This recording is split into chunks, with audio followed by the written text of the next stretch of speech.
But we do begin with those GDP numbers because we did get a bit of a surprise on GDP as well as some of the components within that report. Our Emily McCormick is here to break that down for us. Emily, good morning.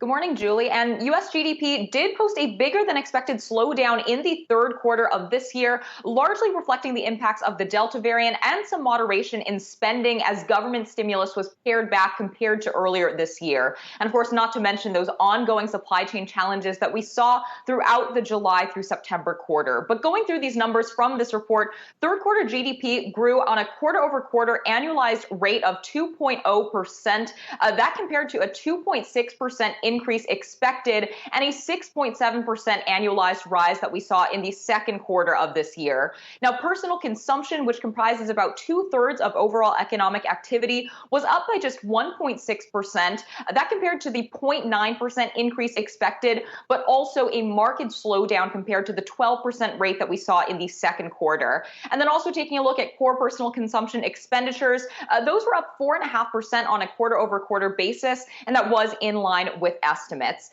Now, in addition to personal consumption, also want to highlight a number of other components of GDP that served as a drag on that headline number. We saw that net exports subtracted 1.1 percentage points from the headline rate, owing to a widening trade deficit. And we just got out that goods trade gap data before the bell yesterday. That had widened to a record high in September.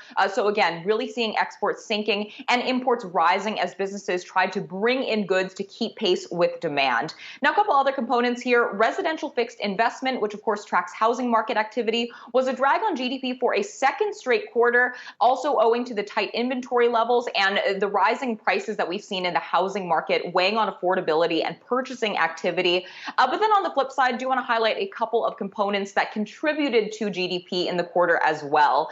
And we saw inventories adding more than 2 percentage points to that headline number after back-to-back quarters of declines previously. So that does suggest that businesses were working to replenish some of their out of stocks. And then we also saw government spending add about 0.1 percentage points to the headline number as well. And that did reverse some declines from the second quarter. But overall, the usual caveat does still apply here, which is that GDP, which is comprehensive, is also a backwards looking view of economic activity. A number of economists have said that some of the concerns around the Delta variant and perhaps even the supply chain shortages may start to clear up in the coming quarters. We'll see where things shake up in the final 3 months of this year, but at least for the third quarter, a disappointment here on headline GDP, guys. Thank you so much for that comprehensive look at those numbers. Let's continue to dig into it a little bit. One of the things that stuck out to me was that build in inventories, which I thought was really interesting, Brian Chung, that we keep talking about, certainly on an anecdotal basis, a lot of companies saying they can't keep up with demand right now, and many of them showing deficits in inventories. Maybe, even though it is backward looking, maybe this is a little bit encouraging. Yeah, well, I mean, certainly when you talk about an increase in inventories, you do wonder if that's a little bit of a, reserved kind of buildup, if you will, for future quarters to come, because obviously you have a lot of these companies maybe who had foreseen the supply chain issues, trying to stockpile whatever it is that they're selling in anticipation of those types of issues. So you have maybe some of that pull forward. But I think what's kind of broadly interesting about this report is that, yes, indeed, it did miss on the top line, as Emily was just explaining, it clocking in at 2% for the third quarter, certainly below that 2.6% estimate that we had seen ahead of time. But most of that is due to things that we had already known, maybe just to a magnitude that we weren't expecting, right? So reduced federal spending, which usually is a big bonus to GDP, was obviously less of a factor in quarter three than it was in quarter two, and especially quarter one, when most of that fiscal stimulus from the Biden administration was happening. But durable goods tanking in the quarter, down 26.2% on an annual basis. Again, not a surprise, not necessarily because of an inventory related thing, but just because the supply chain issues made it really difficult for people to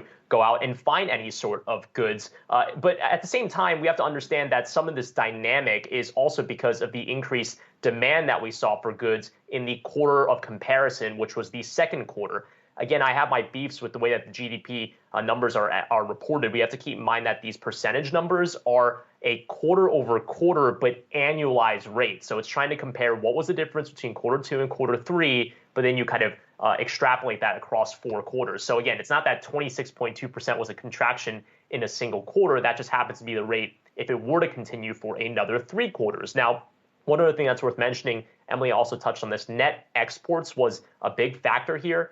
Imports of services, which is actually net negative to GDP, actually spiked by 44.4%. People might be wondering, what the heck is an import of services? Well, think about things like intellectual property, finance, insurances. Those types of things were huge in this quarter, and that's probably because of the bottleneck that we had in a lack of goods being able to get imported here in the United States with ships stuck off the port of LA. So again, all this kind of pointing to the fact that there is definitely this slowdown happening, which people expected in quarter 3, but maybe to a larger degree than was originally expected. Yeah, I don't think anything in here is positive, guys. I mean, we see inflation accelerating. We have companies cutting their sales outlooks, and excluding that inventory build, as Peter Bookvar at Bleakley just sent out via email, there would really have been no growth on terms of this print. So I think these are very worrisome signs, especially as we enter the key holiday shopping season. I think it highlights everything we continue to hear about here: supply chain bottlenecks and inflation. Maybe not hyperinflation, Julie, but still. Wait, am I reading this wrong? I thought we actually saw inflation decelerate. Well, I mean, when you take a look at personal income, for example, I think disposable personal income continued to fall. I don't have the exact number in front of me, but that's going to point as a leading indicator to inflationary pressures. This is one interpretation of it, inflationary pressures abating soon, right? Because you have a lot of that personal income boost, which was really primarily in the first quarter because of the stimulus checks that went out, mostly fading in quarter 2, but continuing to fade in the third quarter, despite all these anecdotes of people going out and using the disposable personal income to buy goods, which obviously has been feeding a lot of the price increases as well. So if that trend does continue in future quarters, that actually would be more favorable to the team transitory argument. Okay, well, just on the number that I'm looking at here, ex food and energy, the PCE price index was up 4.5% compared with 6.1% in the second quarter. But to your point, if part of that is coming because of lower increases in income, maybe that's not a positive thing. I don't know. We could talk about this all day, but we have other things to talk about. And by the way, also seeing some details come out of President Biden's new proposals for the U.S. for his framework, his spending framework, including a minimum corporate tax.